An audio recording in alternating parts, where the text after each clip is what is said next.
मर्द शादीशुदा होकर भी स्त्रियों को क्यों चाहते हैं? ओशो के विचार। रात बहुत शांत थी, इतनी शांत कि आदमी अपनी ही सांसों से डर जाए। उसी सन्नाटे में एक सवाल धीरे धीरे उभरता है, शादी के बाद भी इच्छा क्यों बची रहती है? बाहर से सब ठीक दिखता है, घर, रिश्ता, जिम्मेदारियां, लेकिन भीतर कहीं कुछ अधूरा रह जाता है। ओशो कहते हैं, असली समस्या इच्छा नहीं है, समस्या है दबाई गई सच्चाई। आदमी शादी करता है क्योंकि समाज कहता है अब यही सही है। वह हाँ कह देता है, लेकिन भीतर उसका मन कभी पूछा ही नहीं जाता। समय बीतता है, प्यार धीरे धीरे आदत बन जाता है, बातें कम हो जाती हैं, चुप्पियां बढ़ जाती हैं, और फिर एक दिन किसी अजनबी की मुस्कान उसे हिला देती है। वह चौंक जाता है, मैं ऐसा क्यों महसूस कर रहा हूं? उसे डर लगता है, शर्म आती है, लेकिन सच्चाई यह है कि वह स्त्री को नहीं, उस एहसास को चाहता है जो उसने खो दिया है।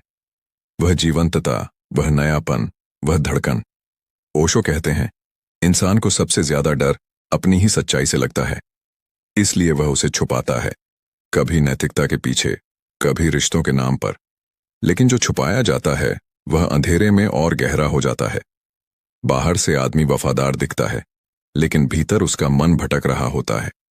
यही भटकाव धीरे धीरे अपराधबोध बनता है, और अपराधबोध आदमी को भीतर से तोड़ देता है। सस्पेंस यही है, गलती कहाँ है? आदमी में, स्त्री में, या उस व्यवस्था में जिसने प्रेम को कैद कर दिया? अगर प्रेम को आजादी दी जाती, अगर रिश्तों में सच बोलने की जगह होती, तो शायद यह अंधेरा पैदा ही न होता।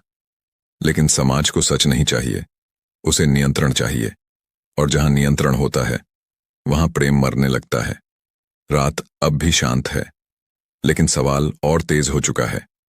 जो आदमी बाहर देख रहा है वह दरअसल बाहर नहीं देख रहा, वह अपने ही खालीपन को भरने की कोशिश कर रहा है।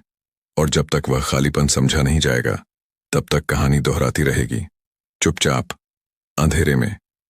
क्योंकि सच्चाई यह है, इच्छा समस्या नहीं है, झूठ में जीना समस्या है।